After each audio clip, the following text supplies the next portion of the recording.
Hello everyone.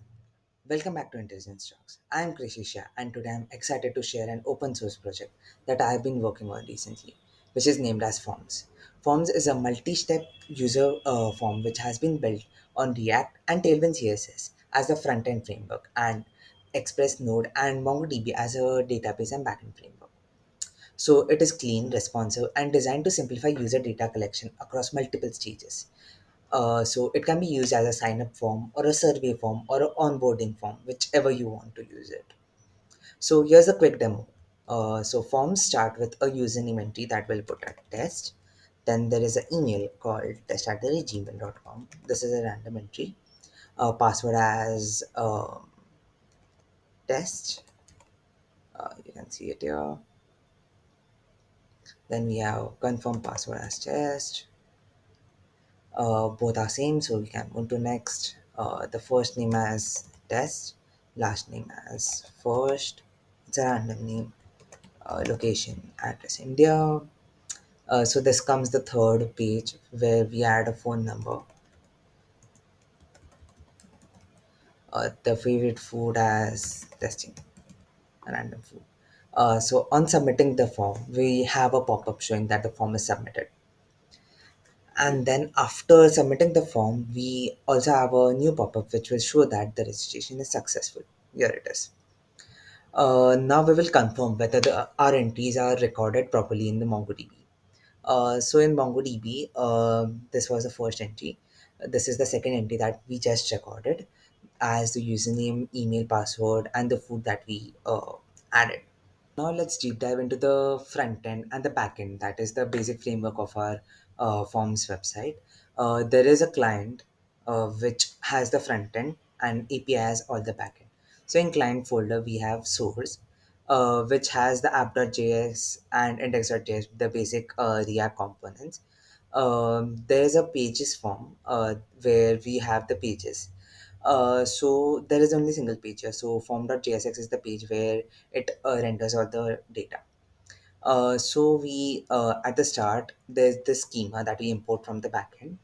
There's a register user which registers the user when we enter these details. Then on page display return, those are the, like, if the page number is 0, the sign up part will open. If the page number is 1, then personal info will open, and otherwise more info part will open. So there are three components that I have made: more info part, personal pages, and sign up part. Going forward, this is how the particular page data would be displayed. In signup.jsx, we have four components. That is those things that we had discussed. Um, yeah, the username, email, password, and confirm password. So those are the components.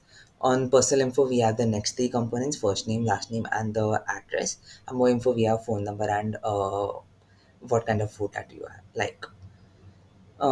In assets, we have the logo of our website, that is forms. Then in app.js, it renders the form component which has been imported from the pages. And this is the basic front end layout. And going forward to the backend layout, we have index.js, which renders the backend on localhost 3000. And there's this user schema that we had made using MongoDB, and it's the same thing: username, email, first name, last name, password, address, and phone and food.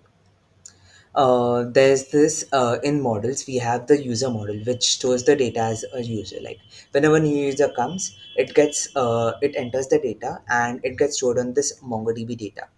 So passing the user details from the front end to Mongo, we require a model, that is user.js, which passes takes in the details and it passes. For now, I had only maintained a constraint of email being true. Rest constraints can be added as we upgrade, like password could be unique or it should be same as this. Yeah. So we have used mongoose for this.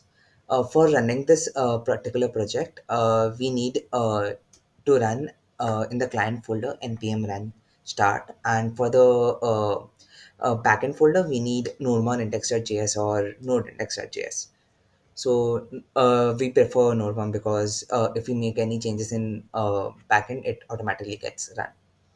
So yeah, this is the basic information about forms, and it is deployed on my GitHub user page, and you can refer it out. It will be public when the video would be published. So guys, please do like, share, and subscribe our YouTube channel, and keep motivating us to create more such open source project and help you guys in your open source journey. Thank you.